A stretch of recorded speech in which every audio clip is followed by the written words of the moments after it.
도란노 서원에서 날마다 가르쳤습니다. 날마다 가르치고 그 가르침의 끝이 그 에베소가 우상이 가득한 도성이었는데요, 그 아데미 신전을 섬기는 우상 장수들이 폭동을 일으켜서 사도 바울이 쫓겨날 수밖에 없었던 그런 에베소 교회였습니다. 그러니까 에베소 교회를 사도 바울이 떠나면서 너무 그 교회에 대한 애착도 있고 그 수고한 가운데 교회가 세워졌기 때문에요, 그 교회를 사랑하는 마음이 사도 바울 서신 가운데 최고의 사랑이 담겨 있는 서신서가 이제 에베소서인데, 밀레도에 가서 사도 바울이 에베소 교회 장로님들을 다 초청합니다. 그리고 장로님들에게 다시 한번 권면을 드립니다. 여러분, 제가 3년 동안에 눈물로 수고한 거 여러분 아시죠? 이 에베소 교회 정말로 복음이 끝까지 굳게 서야 됩니다 라고 복음의 정수를 쭉 설명을 합니다. 하나님께 대한 회개와 예수 그리스도께 대한 믿음, 특별히 사도행전 20장 21절에 보면 쭉 짧지 않은 설교를 합니다. 그리고 내가 떠난 후에 흉악한 이리가 들어와서 어떤 자를 그 마귀의 수하에 넣는 일도 일어날 것입니다. 그러니 여러분, 제가 3년 반 동안 눈물로 수고하면서 가르쳤던 그 가르침을 끝까지 잘 가지고 계십시오. 제가 여러분 에베소 교회를 특별히 말씀으로 부탁을 드립니다 라고 장로님들에게 권면을 하고 그가 에베소 교회를 주님의 은혜에 맡기고 떠났었습니다. 그리고 나서 사도 바울의 마음 가운데는 에베소 교회가 또 굉장히 그 마음에 묵었습니다. 에베소 교회가 진리가 굳건히 서고 규모가 있고 그런 교회로 세워지기 위해서 이 에베소서를 썼는데, 이 에베소서를 쓰면서 사도 바울은 복음의 체계, 우리의 믿는 바의 체계, 신앙의 체계를 아주 체계적으로 설명해 놓았고, 이 에베소서에 우리가 신앙 고백을 하는 사도신경의 원형이 이 에베소서에 들어가 있게 되어졌습니다. 그래서 저희는 오늘 우리가 너무나도 잘못된 가르침이 많고 잘못된 신앙이 많은 가운데 우리의 신앙의 체계에 대해서 가장 정교하게 작성이 된 책 가운데 하나인 서신서 하나인 이 에베소서를 공부하면서 이 에베소서에서 말하고 있는 우리의 신앙의 체계, 믿는 바의 체계, 믿음의 골교, 이것을 한번 생각해 보려고 합니다. 여러분, 사실 종교개혁도 마찬가지입니다. 종교개혁 직전에 이 믿음의 체계를 다 잃어버렸습니다. 믿음의 체계를 잃어버리니까 종교개혁자들이 나타나서 다시 이와 같이 성경에서 말하고 있는 이 신앙의 체계를 다시 세우는 일을 했는데요, 그래서 마르틴 루터는 1529년에 소요리문답, 대요리문답을 썼습니다. 그리고 칼빈은 기독교 강요를 작성했고 또 제네바 요리문답서를 만들었습니다. 그리고 프랑스 교회도 프랑스 신앙고백서를 만들었고, 영국 교회도 영국 교회 신앙고백서, 스코틀랜드 교회도 스코틀랜드 신앙고백서, 또 지금 청년부에서 쓰고 있는 독일 교회 같은 경우는 하이델베르그 요리문답서, 또 벨기에 쪽의 지방에는 벨기에 신앙고백서, 이러한 신앙고백서를 만들어내고 결국 17세기에 가서도 웨스민스터 소요리문답, 대요리문답, 신앙고백서를 만들게 됩니다. 지금 주일 오전 예배에 대요리문답서를 강의해 나가고 계시잖아요. 그게 신앙의 체계를 세우는 그러한 작업이었는데, 그러한 작업의 원형은, 신앙의 체계를 세워나가는 원형은 오늘 본문에 있는 사도 바울이 에베소 교회에 보낸 이 에베소서에 가장 잘 나타나 있는데, 우리가 에베소서 전체 오늘 구조를 공부하면서 여러분들이 우리가 믿는 바 신앙의 체계는 어떤 거고 어떻게 무엇을 믿고 또 어떻게 우리가 신앙생활하는지에 전체 골격이 있는데, 그 골격에 대해서 한번 살펴보도록 하겠습니다. 왜 그러죠? 이 대전 지역이야말로 우리의 복음의 최전방이에요. 복음의 최전. 왜냐하면 잘못된 가르침들이 너무 우리 주위에 있기 때문에요. 이 신앙의 체계를 쫙 해서 이 신앙의 체계에 어긋난 건 다 이단입니다. 어긋난 이단, 오류인데 여러분이 이 신앙의 체계를 우리가 에베소서에 나온 대로 한번 공부해 보도록 하겠습니다. 그래서 여러분에게 이렇게 요약된 기억하시라고 짧게 요약된 거를 이제 유인물로 드렸는데요. 자, 제일 먼저는 일단 이 복음의 체계가 뭔가 이것을 3장 3절로 가봅니다. 에베소서요. 여러분 3장 3절에 보시면 3장 3절에 보니까 자, 이 에베소서를 쓴 목적입니다. 사실은요. 목적인데 에베소 교회에 이단 들어올 가능성이 매우 컸기 때문에 바울이 또다시 가르침을 하긴 했던 건데요. 3장 3절에 보니까 곧 계시로 비밀을 알게 하신 것. 사도 바울의 복음의 비밀을 알 것은 예수님으로부터 받은 계시입니다. 예수님으로부터 직접 받은 계시예요. 그런데 이 비밀을 에베소 교회에 다시 한번 확인하는 겁니다. 그래서 4절에 보시니까 이것을 읽으면 그리스도의 비밀을 내가 깨달은 것을 너희가 알 수 있으리라. 이것을 읽는다라는 것은 지금 이 에베소서를 읽게 되면 사도 바울이 예수 그리스도로부터 받은 복음의 비밀을 바울이 깨달은 것처럼 이것을 읽는 이들이 깨달을 것이라는 겁니다. 네. 그런데 이것은 사도 바울만 받은 게 아니죠. 이 내용은. 그래서 사도 바울은 나만 받았다라고 얘기하지 않습니다. 결코요. 나도 받았고 다른 사도들도 받았습니다. 그리고 선지자들도 받았습니다. 그런데 사도 바울이 받은 거하고 선지자들이 그리고 다른 사도들이 받은 것하고 똑같습니다. 똑같습니다. 그래서 복음은 딱 하나입니다. 복음은요. 그러면 이 계시로 받은 이 복음에서 벗어난 것을 뭐라고 부르죠?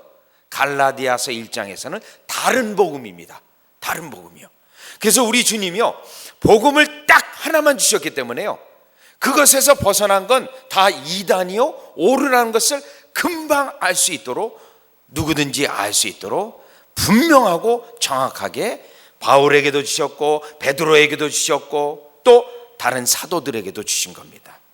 그래서 이 사도 바울은요, 예수님이 직접 세운 사도들이 받은 것과 자기가 예수님에게 받은 것과 똑같다라는 것을 증거하기 위해서요, 갈라디아서 2장에 보면 계시로 인하여 예루살렘에 올라갑니다.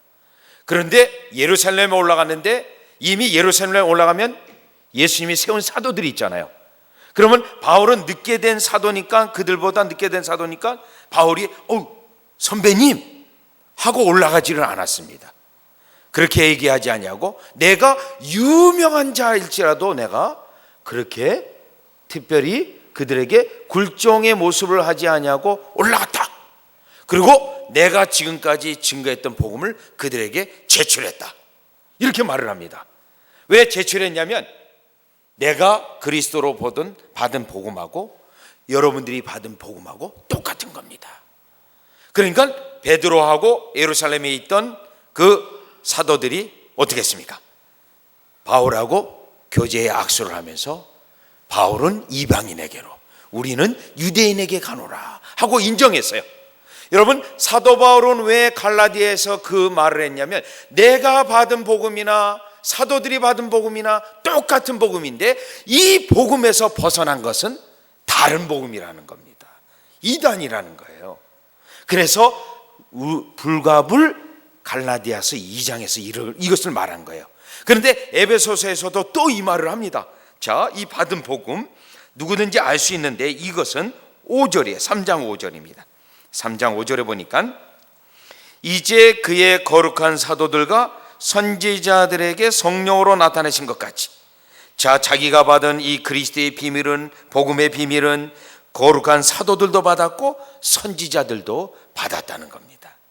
또요, 2장 20절에 가보면요, 2장 20절에 가보면 너희는 사도들과 선지자들의 터 위에 세우심을 입은 자라.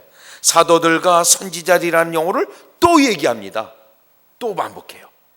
그럼 지금 사도 바울은 왜 선지자와 사도들이 이걸 계속 얘기할까요? 이것에서 벗어난 건 다 적그리스도요, 이단이라는 거예요. 여기 있어요. 그런데 이 문제가 사도 바울이 언급한 이 문제가 사도 요한이 서신서를 보내는데 거기서도 또 문제가 났어요. 요한 1서 4장 6절을 보니까요, 우리들의 가르침을 받은 자들에게는 성령님이 역사해서 진리의 영이 역사해서 하나님께 속하는 일이 일어납니다. 그런데 우리들의 가르침을 받지 않는 자들에게는 미혹의 영이 역사하고 구원도 없습니다. 이 말을 하는 거예요, 사도 요한이요. 거기서 우리들의 가르침이라는 게 성령이 역사하냐 아니냐, 구원이 있느냐 아니냐를 판가름하게 해주는 기준이거든요. 영분별의 기준인데, 그럼 거기에 우리들의 가르침이 뭘까요? 오늘 본문에서 말하는 사도들과 선지자들의 가르침입니다.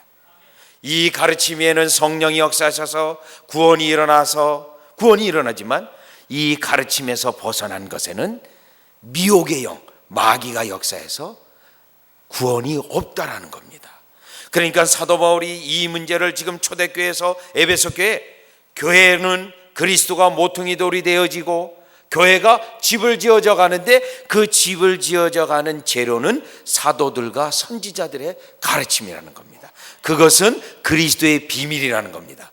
그러면서 다시금 사도 바울이 에베소 교회에 내가 그 그리스도의 비밀을 설명하기 위해서 다시 에베소서를 여러분들에게 간략하게 그 내용을 썼습니다 라고 지금 3장 3절에서 4절에서 말하는 겁니다. 그렇다면 여기 그리스도의 비밀과 그 내용이 과연 뭘까요? 여러분 교재를 보시면 이제 3번이라고 돼서 이제 대강 썼다, 간략하게 기록했다. 그래서 이제 에베소서 1장으로 가면 여러분 에베소서 1장입니다. 여러분 여기에서의 그리스도의 비밀, 복음의 비밀, 이 내용은 삼위 하나님의 구속 사역입니다. 삼위 하나님의 이 내용이요. 자, 그렇다면 거기에 이제 여러분 유임을 보시면서 좀 메모하셔도 좋아요. 삼위 하나님의 구속 사역인데 1장 4절에서 5절은 다 삼위 하나님을 각각 구원 사역을 구별을 해요. 그래서 아버지는 무슨 일을 하시는가? 아버지는요, 곧 창세전에 그리스도 안에서 우리를 택하사, 여러분 여기에 보니까 택하심, 그리고 5절에 보면 우리를 예정하사. 자, 우리를 예정하셔서 선택하시는 것, 이것은 아버지의 사역입니다. 아버지의 사역, 아버지의 사역이에요. 여러분 그거를 제일 먼저 얘기했어요. 그 다음에 사도 바울은 지금 그리스도의 비밀을 말하기 위해서 이 삼위 하나님의 각각 일하신 그것에 설명하는데 아버지는 예정하시고 우리를 선택했습니다. 그러면 여러분 질문을 던집니다. 아버지가 예정하셨습니다, 선택하셨습니다. 그러면 구원받은 건가요? 그게 아니라 실제적인 우리에게 구속의 구원이 일어나기 위해서, 구원이 있기 위해서 아들의 사역으로 넘어갑니다.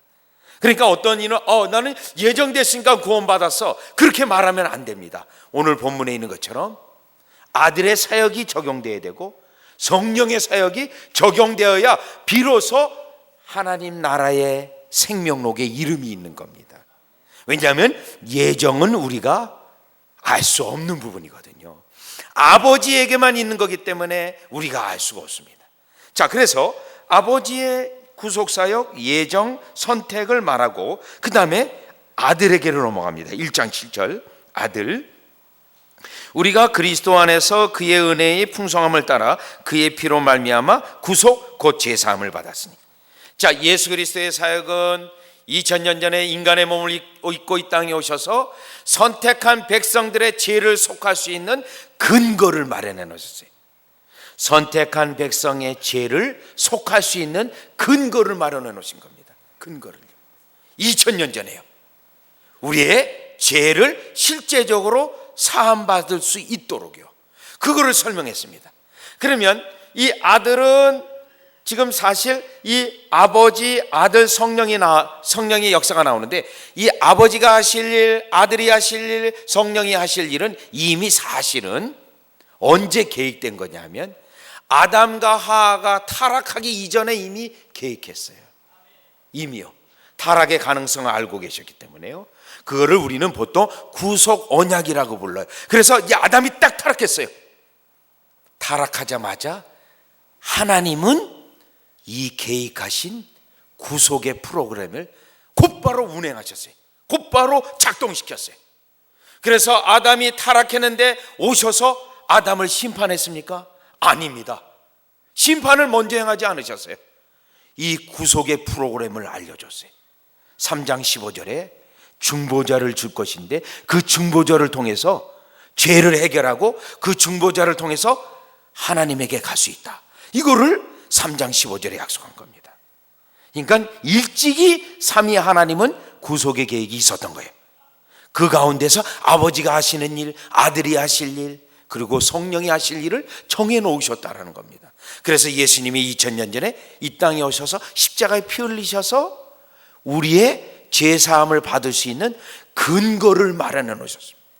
그러면 아버지와 아들을 알게 되면 구원을 받나요? 아니에요. 아버지가 하신 예정하신 분, 사람, 그리고 그의 죄를 속하기 위해서 그리스도의 피를 오늘날 우리에게 그 피가 적용되어야 됩니다. 그래서 세 번째가 여러분 성령님이신데 1장 13절입니다. 1장 13절이요. 성령님.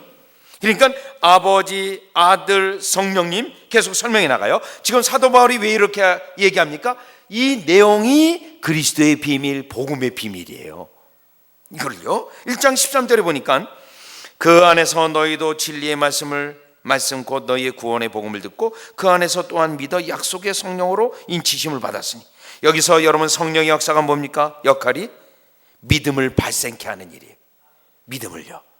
그 믿음을 발생하게 해서 예수 그리스도를 믿게 하시는 거예요. 진리를 믿게 하시는 거예요.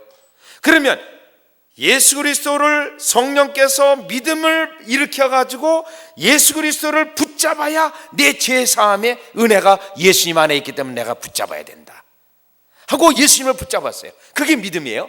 그러면 성령님이 무슨 일을 하십니까?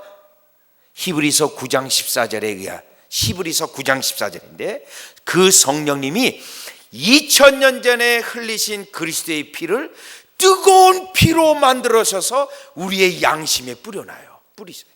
우리의 양심에. 영적인 거죠. 그래서 양심에 재채기 일어나서 괴로워서 어쩔 줄 몰랐던 영혼이 양심의 평안을 얻게 됩니다. 내가 죄사함을 받았구나, 예수 그리스도께서 나의 죄 때문에 돌아가셨구나 하고 그 예수님을 찬양하고 하나님의 구원의 은혜를 찬양하게 되는 거예요. 그런데 그 일을 오늘날 아버지가 예정해놨다 할지라도, 예수님이 2000년 전에 십자가 돌아가셨을지라도 그 일을 오늘날 일어나게 하시는 이는 성령님이시라는 거예요. 성령님이요. 그래서 사도 바울은 이 삼위 하나님의 구속의 사역을 지금 간략하게 대략으로 그리스도의 비밀을 지금 삼위 하나님의 구속의 사역으로 설명을 하고 있는 겁니다. 그래서 이 가르침을 정령이 이 에베소 1장에 있는데, 그래서 이 가르침을 나중에 교회사 속에서 뭐라고 부르냐면 사도신경이라고 부릅니다. 사도신경이요. 그래서 여러분 사도신경은 어떤 내용으로 됐죠? 첫 번째 부분 아버지가 나옵니다. 두 번째 부분 아들이 나옵니다. 세 번째 부분 성령님이 나옵니다. 그리고 네 번째 부분이 교회가 나와요. 그것도 지금 이 에베소서의 원래의 진짜 사도신경이 여기 있는데, 자, 그렇다면 그 다음 본문 성령님이 실제로 구원을 어떻게 일으키는지 또 그 부분을 설명을 해요. 그 부분을 17절 보시죠. 우리에게 실제로 구원이 일어나게 하는 원리를 설명하는데요. 그래서 우리 새벽교회 같은 개혁교회는 이 성령께서 구원을 일으키시는 그 은혜를 설명을 많이 합니다. 왜냐하면 성경이 그렇게 돼 있기 때문에요. 설명을 또 해요. 에베소서 1장 17절에 보니까 우리가 실제로 구원이 일어날 때 믿음을 발생케 하는 걸 성령이 어떻게 믿음을 발생케 하냐면 17절이요. 우리 주 예수 그리스도의 하나님 영광의 아버지께서, 아버지죠, 지혜와 계시의 정신을 너에게 주사. 이 지혜와 계시의 정신은 성령님이십니다. 그래서 누구를 알게 하죠? 하나님을 알게 하고 하나님을 아는 지식을 주세요. 그 성령님이. 그 다음에 18절은요. 너희 마음 눈을 밝히사 영안을 열어주세요. 영적인 눈을 열립니다. 그의 부르심의 소망이 그리스도가 누구이며 그리스도가 왜 십자가에 돌아가셨고 내가 왜 예수님이 필요로 하는지를 알게 하세요. 누가요? 성령님이요. 성령님의 이러한 역사를 믿음을 일으키시는 역사라고 부릅니다. 그 다음에요, 성도 안에 그 기업의 영광이 풍성이 무엇이며 구원의 은혜가 얼마나 소중한지를 성령님이 다 우리의 영적인 눈을 열어서 알게 하시는 거예요. 그래서 우리가 성령님의 그 은혜로 그리스도를 알고 하나님을 알고 그리스도를 붙잡고 결국 그리스도의 보혈의 피가 그 성령님께서 우리의 양심에 뿌려져서 죄 용서함과 하나님의 백성이 된 감격에 빠지는 겁니다. 그리고 나서 어디로 갑니까? 구원 백성이 교회로 가요. 교회요. 교회란 것은 구원 백성의 모임입니다. 그러니까 그 다음 구절 22절이요. 22절, 23절을 보니까 구원받은 백성이 교회로 들어가서 양육을 받고 교회는 성도의 어머니가 됩니다. 그래서 교회는 성도들을 돌보고 성도들의 영양분을 주고 성도들의 필요한 모든 영적인 걸 공급해 줍니다. 교회가요. 자, 그래서 22절 보니까 교회를 말하는데 또 만물을 그 발 아래 복종하게 하시고 그를 만물 위에 교회의 머리로 주셨느냐. 그리스도가 교회의 머리이십니다. 그러니까 구원받은 백성이 교회에 들어와서 그리스도가 머리이시니까 누구의 통치를 받아야 되죠? 누구의 다스림과 지배를 받아야 되죠? 그리스도의 지배를 받아야 되는 겁니다, 여러분. 그래서 이 교회는 우리 인간의 뜻을 실현하는 것이 아닙니다. 그리스도의 뜻을 실현하는 거예요. 우리 주님이 지금도 세계사를 운영하고 계세요. 세계에 일어나는 모든 일들을 주관하고 계십니다. 목적이 있습니다. 교회를 위해서예요. 교회를 위해. 그래서 우리 주님이 마태복음 28장 20절에 약속한 게 내가 끝날까지 너희와 함께 있으리라. 교회가 그렇게 중요해요. 그 교회를 통해서 이와 같이 진리가 보존이 돼 있고 진리의 성령이 역사하셔서 구원받은 백성이 또 교회로 들어오고 또 교회로 들어오고 교회에 들어와서 하나님 나라가 완성을 향해 가고 결국 종말을 향해 가기 때문에 지금 사도신경의 네 번째 부분 거룩한 공의를 고백하는 것은 삼위 하나님 성부 성자 성령에 의해서 구원의 은혜를 은덕을 입은 자들이 교회에 들어와서 그리스도의 통치와 다스림을 받는다라는 겁니다. 자, 그렇다면 지금 3절에 보면 3절 교회는 그의 몸이니 만물 안에서 만물을 충만케 하시는 충만이라. 여러분, 교회에서 우리의 신자에게 필요한 모든 영적인 공급이 일어난다라는 겁니다. 자, 이 본문을 보면서 삼위 하나님의 구속 사역을 인해서 구원의 은혜를 받은 자는 결국 뭐를 사랑하게 돼 있죠? 교회를 사랑하게 돼 있어요. 교회를. 그리고 그 교회가 하나님의 구속의 사역을 이루는 것이기 때문에 교회에 복음의 능력이 있기를 갈망하게 돼 있는 겁니다. 자, 여기까지가 지금 에베소서 1장인데 여러분 구조가 어떻습니까? 사도신경입니다. 성부, 성자, 성령 그리고 거룩한 공의에. 그러니까 여러분 사도신경을 예배 때마다 우리가 암송할 때 신앙 고백할 때 이 삼위 하나님의 구속의 사역으로 내가 구원받은 백성이 되어서 지금 하나님이 우리에게 주신 은혜의 교회 속에서 내가 성삼위 하나님을 찬양하고 있구나. 그거를 생각해야 됩니다. 그런데 이제 사실 우리 이제 한국 교회는 거의 이제 이 사도신경도 그렇고 주께서 가르쳐 주신 기도도 그렇고 거의 주문식으로 돼 있지 않습니까? 그렇죠? 눈 감고 그냥 또르륵 외우고 마는데 외국에 있는 개혁교회 같은 경우는요 이 사도신경 눈 감고 하지 않고요 아예 천천히 이 글자를 보면서 문장을 보면서 이와 같이 고백을 해요. 왜냐하면 그 고백 속에 삼위 하나님이 각 위가하신 일을 분명히 하고 나의 구원이 보통 구원이 아니라는 것을 인정케 하는 겁니다. 자, 이 그리스도의 비밀을 지금 에베소 교회에 다시 한번 확인하는 거예요. 사도 바울이 확인하면서 그는 계속해서 그렇다면 이 그리스도의 비밀 구원의 은혜가 성삼위 하나님에 의해서 구원의 은혜를 받고 결국 교회에 들어왔다. 그러면 그 다음 부분은 교회 생활을 어떻게 해야 될 건가? 당연히 질문이 되겠죠. 그렇기 위해서 사도 바울은 2장 이후에 구원받은 백성이 교회 생활을 어떻게 해야 되는가? 그러면 교회 생활만 하나요? 가정이 있지 않습니까? 가정 생활은 또 어떻게 해야 되는가? 또 여러분이 세상 속에, 사회 속에 있지 않습니까? 그러면 사회 속에서는 그리스도인이 구원받은 자가 어떻게 해야 되는가? 또요, 우리가 지금 여전히 하나님 나라를 맡고 있는 마귀가 있어요. 그 마귀 역사가 때때로는 교회를 공격하고 신자들을 공격하고 있는데, 그러면 그 영적 전쟁은 어떻게 치러야 될 건가? 그 부분을 지금 1장 이후에 또 아주 일목요연하게 요약해서 우리에게 설명하고 있는 거예요. 자, 그렇다면 에베소 전체 여러분 골격은 뭡니까? 우리의 신앙의 체계는 뭡니까? 성삼위 하나님의 구속사역으로 인하여 교회에 들어온 우리가 어떻게 신앙생활하는가?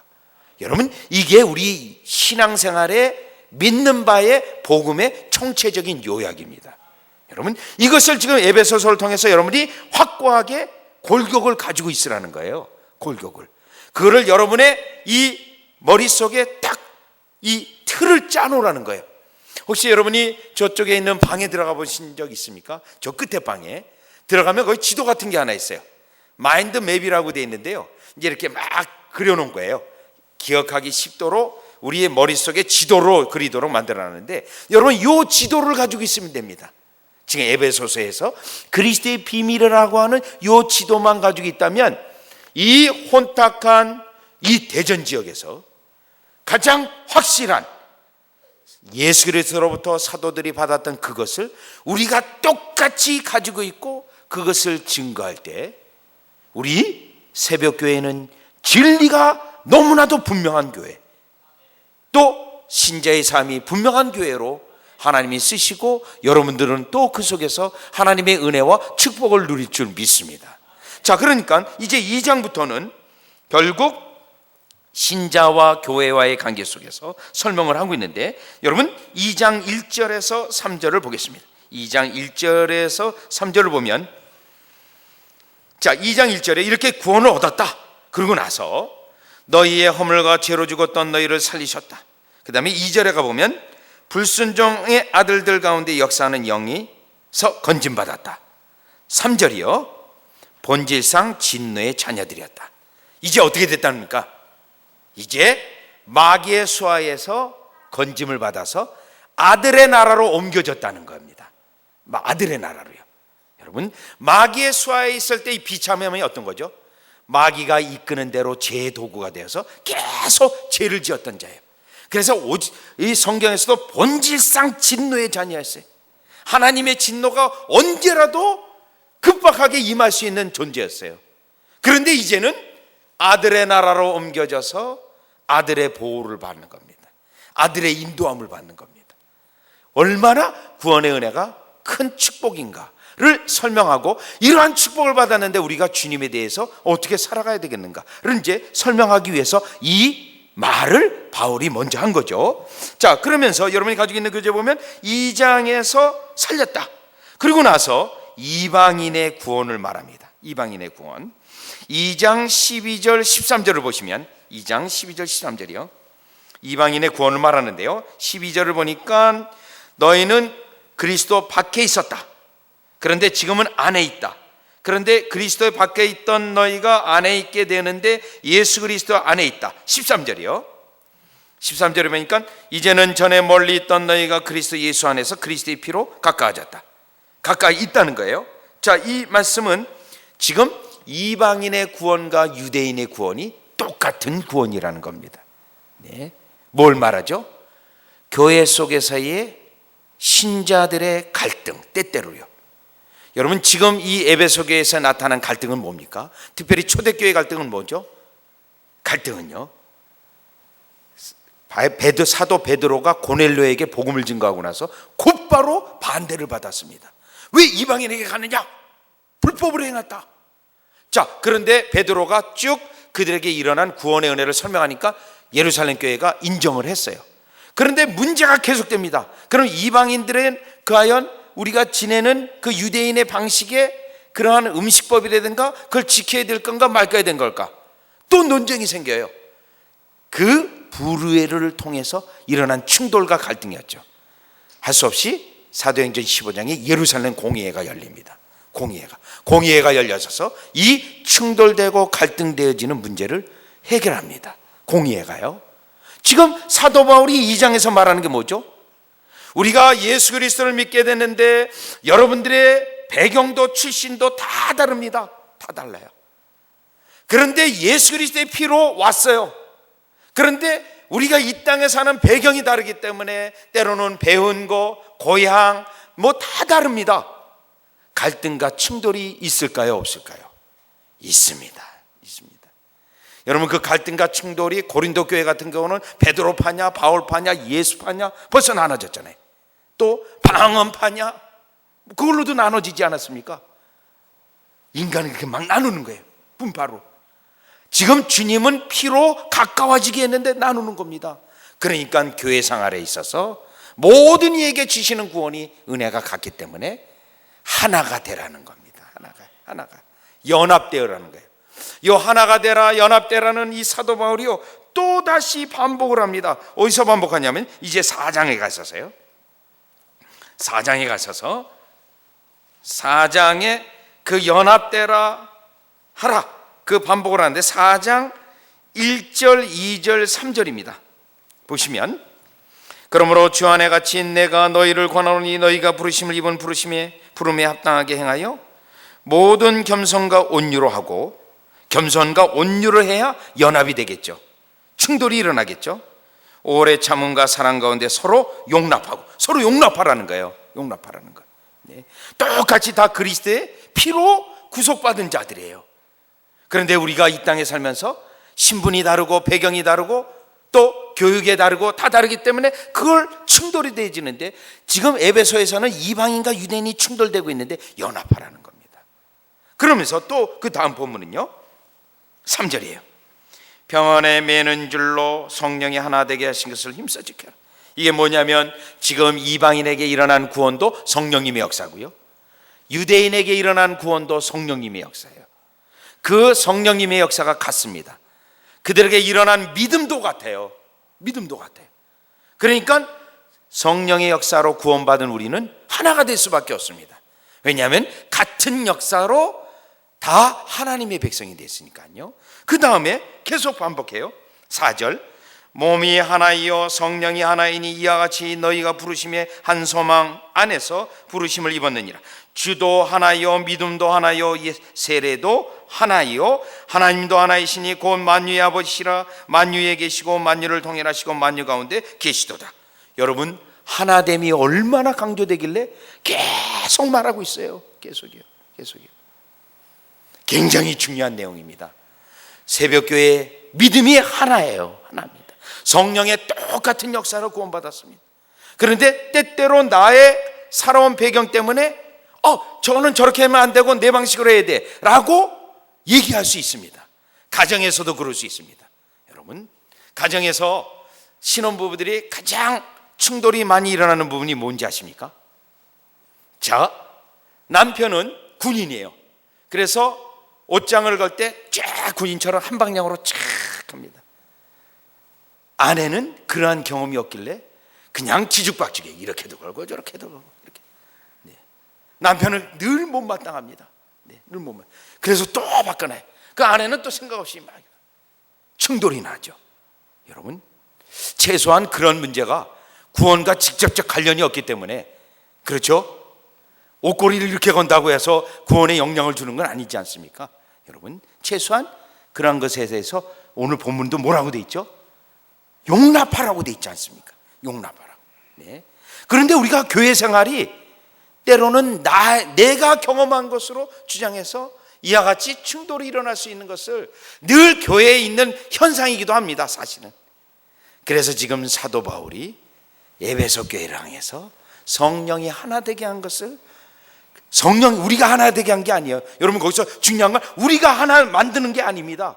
성령이 이미 하나 되게 한 것을 우리가 힘써 지키는 것입니다. 그래서 사도 바울은 삼위 하나님의 구속의 사역을 설명하고 교회에 들어왔습니다. 마귀의 종에서 건짐을 받았습니다.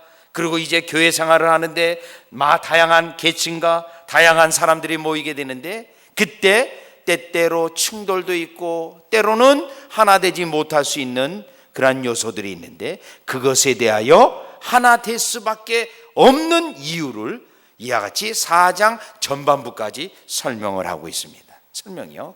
그러니 우리가 늘 하나님의 성삼위 하나님의 같은 믿음, 같은 성령, 같은 주, 같은 은혜, 같은 구원의 은혜의 방식에 늘 이 삼위 하나님의 구속의 사역을 여러분들에게 일어났고 또 하나님의 은혜 가운데 이와 같이 진리가 외치는 교회에 속하게 있게 했고, 그렇다면 최소한 여러분들은 오늘 본문에 있는 것처럼 교회 생활이 영양분을, 영적인 것을 공급받을 뿐만 아니라 용납하고 사랑하는 여러분이 되시기를 주 예수 그리스도의 이름으로 축원합니다. 그것이 곧 우리 속에 진리가 있다라는 증거가 되겠습니다. 자, 그러면서 사도 바울은 교회 연합을 말하고 이제 그 다음으로요, 신자가 각각 어떻게 살아가야 될지를, 구원받은 자가 신자로서 각각 어떻게 살아가야 할지를 계속해서 설명하는데요. 자, 그 부분은 4장 22절에서 여러분 4절입니다. 4장 22절에서 24절이요. 구원받은 자가 실제적으로 구원의 은혜가 있는 자가 어떻게 살아가는가. 자, 이 부분인데요. 4장 22절을 보니까요, 너희는 유혹의 욕심을 따라 썩어지지 아니하는 구습을 쫓는 옛사람을 벗어버리고. 네, 옛사람을 벗은다는 것은 과거에 마귀의 수하에 있을 때 죄와 부패성에서 그거를 자꾸 죽이는 거예요. 죄의 부패성을요. 여러분, 우리가 거듭나도요, 여기서 지금 사도 바울이 중요히 여기는 건요, 우리가 거듭나도 아직도 옛사람이 남아있어요. 옛사람. 내가 화를 자주 낸다든가 신경질을 부린다든가 나의 이 부패성이 남아있어요. 그거를 지금 어떻게 하는 겁니까? 자꾸 벗어 없애라, 죽이라는 거예요. 죽이라는 거예요. 그러면 이것을 위해서 어떻게 하라는 거죠? 23절이요. 오직 심령으로 새롭게 되어 성령의 은혜를 계속 받으라는 거예요. 심령의 새롭게 함을. 왜냐하면 심령을 새롭게 해주시는 분이 누굽니까? 성령님이세요. 성령님이 우리의 영혼을 갱신시켜줘요. 그래서 여러분, 아까 우리가 구원의 은혜를 받을 때 성령님께서 예수 그리스도의 피를 뿌리셨잖아요. 그런데 여러분이, 그러면 우리가 신자로서 죄를 안 짓나요? 죄를 또 져요. 그러면 양심이 무겁잖아요. 양심이 무겁죠? 그러면 그때 여러분이 주님 앞에 가서 회개 기도를 합니다. 회개 기도를 할 때 그 성령님께서 다시금 그리스도의 피를 뜨겁게 만들어서 여러분의 양심에 뿌려주세요. 그러면 여러분의 회개 기도 가운데 평안이 오게 돼 있어요.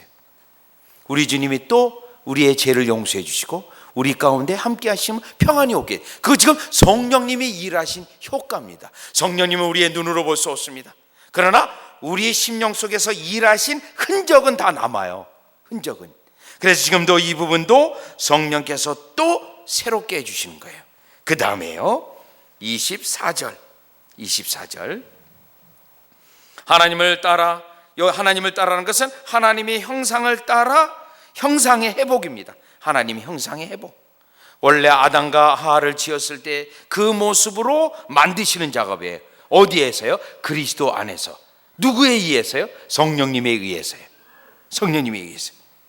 하나님을 따라 의와 진리의 거룩함을 입은 지으심을 받은 새 사람을 입으라. 여기서 새 사람을 계속 입을 때 뭐가 더 두드러지죠? 의로움과 거룩함이 더욱더 증가되는 겁니다. 의로움과 거룩함. 오늘 예배 가운데도, 해중 가운데, 해중 기도 가운데도 거룩함, 이러한 여러분들이 용어를 쓰고 계시지 않습니까? 담임 목사님으로부터 말씀의 교육을 받고 여러분의 기도 속에서 나오는 것으로 저는 알고 있습니다. 자, 이런 용어들이 우리에게 써요. 네. 그러나 이런 용어를 쓰지 않는 교회도 많습니다. 왜요? 삼위 하나님의 구속 사역에 대해서 잘 이해를 못했을 때는 왜 그렇게 살아가야 되는지 이유를 모릅니다. 꼭 은혜 받았으면 다 구원받는 건데 뭐 꼭 그렇게 어렵게 힘들게 예수 믿는 방법을 취해야 될까? 이렇게 말하는 사람도 많습니다. 뭐 죄 얼마든지 지어도 용서 안 받을 수 있는데 뭐 무슨 상관이 있겠는가? 이렇게 말하는 사람도 있습니다. 이미 로마서 5장에서 벌써 그런 이야기들이 나오지 않습니까? 그럴 수 없다는 거예요. 지금 삼위 하나님이 구원 사역을 이렇게 어마어마한 작업을 해서 우리에게 구원이 일어나는데 우리가 구원의 은혜를 소홀히 할 수 없고 부르심에 합당한 삶을 살아야 되고 이 삼위 하나님이 이렇게 우리를 구속하신 목적이 있는데 그 목적이 오늘 본문에 있는 것처럼 새 사람을 입고 거룩함과 의로움이 있는 이것을 위한 겁니다. 그렇다면 여러분 여기서 다시 한번 잠깐 에베소 1장 앞에 가보면 여러분 우리에게 거룩함이 나타나고 의를 추구하는 삶이 막 애쓰려고 완전해진다는 건 아니에요. 완전한 건 절대 안전해질 수 없어요. 그러나 거룩하고 의롭게 살려고 애를 써요. 그러면 그 사람은 어떤 사람이죠? 다시 에베소서 1장 앞으로 잠깐 복습합니다. 에베소서 앞으로 오면 1장 5절을 먼저 봅니다. 1장 5절이요. 1장 5절을 보면 1장 5절을 보니까요, 그 기쁘신 뜻대로 우리를 예정하사, 주님의 목적이 있어요. 우리를 예정한 목적, 그 기쁘신 뜻, 목적이 있어요. 그 목적이 4절에 있어요. 4절에 보니까 곧 창세전에 그리스도 안에서 우리를 택하사 우리로 사랑 안에서 그 앞에 거룩하고 흠이 없게 하시려고. 예정의 목적이 어디에 있습니까? 거룩하고 흠 없는 성도로 살아가게 하기 위해서 예정하셨다는 거예요. 근데 그 예정은 우리가 알 수 없어요. 그런데 우리가 지금 거룩한 삶을 추구하고 의로운 삶을 추구하는 모습이 나온다면 그 사람은 예정된 백성이구나. 여러분, 예정된 백성이구나. 왜요? 구원하신 목적을 이미 밝혔기 때문에. 그걸 지금 에베소 4장에서 말하는 거예요, 여러분. 그러니까 다 연결이 되죠. 하나님의 구속 사역하고 연결되지 않습니까? 예정하신 목적. 자, 그래서 우리는 거룩함을 추구하고 의로움을 추구하는 거예요. 왜요? 우리를 구원하신 목적이 거기에 있기 때문에요. 우리를 선택하신 목적이 거기에 있습니다. 우리를 예정하신 목적이 거기에 있기 때문에, 또 우리를 구원하실 때 성령께서 이 작업을 했기 때문에 우리로 세상에 마음껏 살고 싶어도 살 수도 없어요. 성령님께서 어떻게 돼요? 철저히 막으시고 우리 애가 때때로는 큰 죄 같은 것들을 짓지 못하도록요, 우리 주님이 우리를 철통 지키시고 보호하시고 인도하시는 겁니다. 근데 그러한 것들이 잘 안 되어진다면 심지어 징계를 하더라도 엄중한 죄, 큰 죄에 빠져서 타락에 이르게 하지는 않는다는 거예요. 삼위 하나님의 구속의 은혜를 베푼 그들에게는요. 그걸 지금 설명하면서 하나님의 구속의 목적이 이와 같이 있으니 우리가 거룩함을 추구하고 의로움을 추구하는 것이 예정의 목적이니 마땅합니다 라고 설명을 했습니다. 자, 그러고 나서 사도 바울은 그 다음 주제로 우리가 예수를 믿는다고 가정을 버리거나 예수를 믿는다고 가정을 등한히 하거나 그것이 아니라 예수를 믿는 것이 여러분 어디서부터 구현되어야 됩니까? 교회 생활에 있지만 가정입니다. 가정.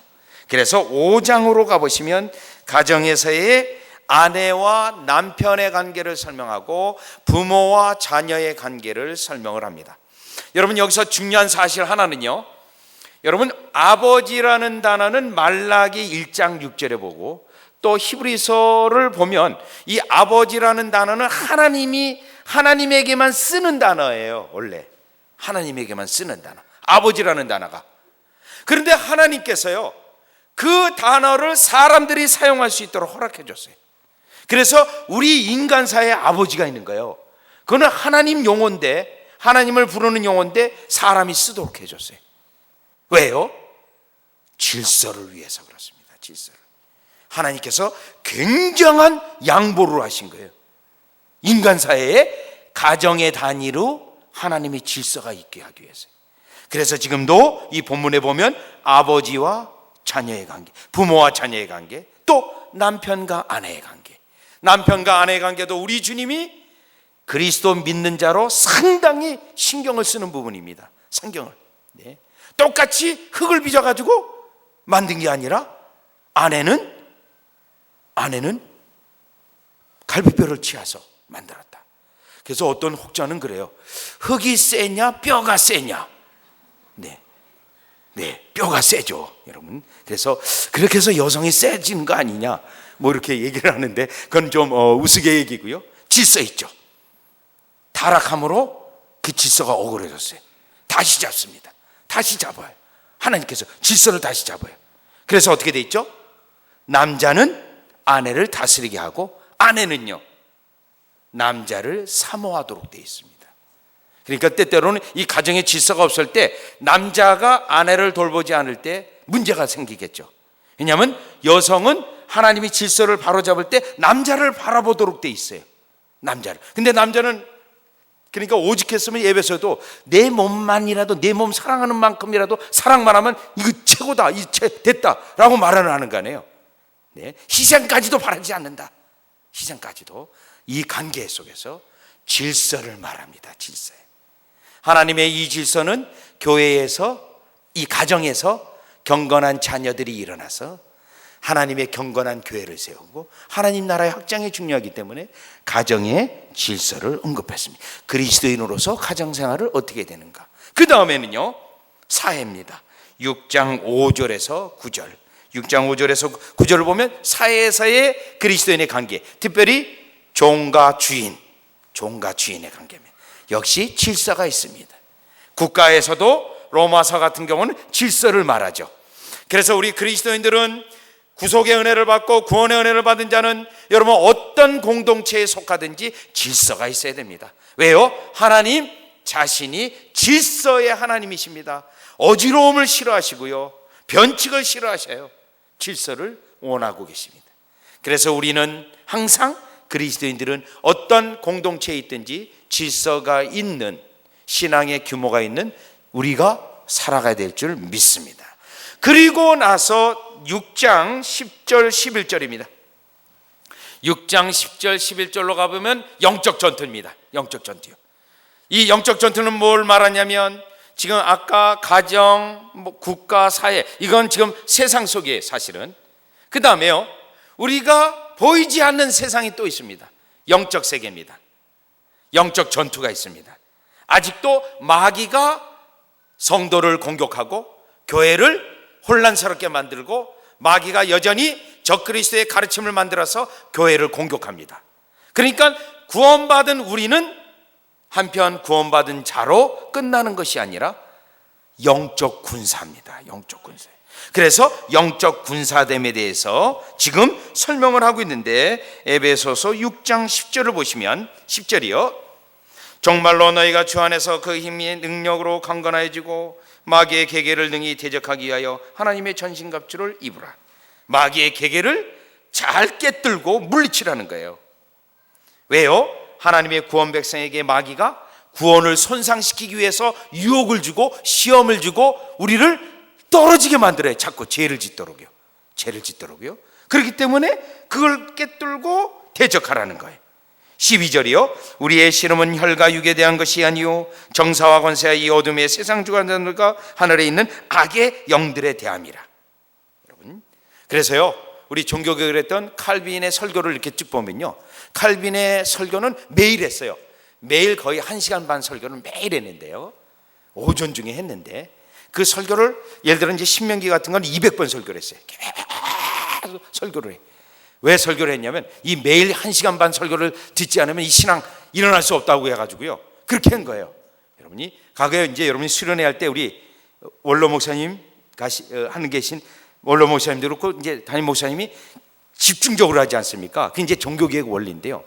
그때 이 칼빈의 설교는요 거의 매 설교마다 마귀 얘기를 해요. 마귀 적용으로서 이 진리를 무너뜨리는 마귀 역사, 우리의 세상으로 달려가게 하는 마귀 역사, 우리로 하여금 정욕적인 삶을 부추기는 이 마귀 역사를 칼빈은 거의 매 설교회마다 마귀 역사에 대해서 적용하거나 설명하거나 또 그가 쭉 성경을 가지고 강해를 합니다. 이 바울도 마찬가지였어요. 구원의 도, 믿음의 도에 말하면서 우리가 영적 전투 가운데 있다는 겁니다. 구원받은 자로서 마땅히 이 영의 전투 속에서 군사로서 전신갑주를 입은 자로서 능히 대적하여 이기라는 것을 이 믿음의 체계의 권면 속에서 우리에게 증거하고 있는 것입니다. 자, 이렇게 해서 에베소서는 6장으로 짧은 서신이지만 사도신경의 원형이 그 속에 들어가 있고 믿음의 체계를 가장 사도 바울이 힘들게 개척했던 에베소 교회에 힘들게 개척한 만큼 여전히 힘든 상황 속에서 진리가 잘 세워지고 진리가 보존되어 있는 한 우리 주님의 성령으로 부어주셔서 그 교회를 통하여 진리가 세워지고 하나님의 구원 백성이 일어나고 하나님 나라에 예수 그리스도께서 내가 세상 끝날까지 새벽 교회와 함께하리라 라고 하는 28장 20절의 그 적용이 이 진리가 있는 우리 새벽 교회를 통해서 여러분 이 주님의 놀라운 은혜를 체험하는 여러분 되시기를 주 예수 그리스도의 이름으로 축원합니다. 기도드리겠습니다. 하나님, 진리의 체계로 이미 초대교인들이 신앙의 규모가 있으며 믿는 바에 흔들리지 아니하였고 거짓된 가르침을 잘 분별했으며 늘 진리에 서서 확고한 진리에 서서 주의 은혜를 맛보았습니다. 주님, 에베소서를 통하여 저희들이 이 진리의 체계가 확고히 서기 원합니다. 믿음의 체계를 확실히 서기 원합니다. 이 믿음의 체계 위에 은혜를 더하여 주셔서 우리 주님의 영적으로 주시는 은혜 다 누리게 하시고 특별히 삼위 하나님의 구속의 은총 가운데 그리스도 은혜 가운데 통치 가운데 성령님의 도우심 가운데 위로하신 가운데 성령님의 역사하신 가운데 항상 있게 하여 주시옵소서. 영적 전투에도 나를 늘 승리할 수 있도록 축복하여 주시옵소서. 예수님의 이름으로 기도드리옵나이다. 아멘.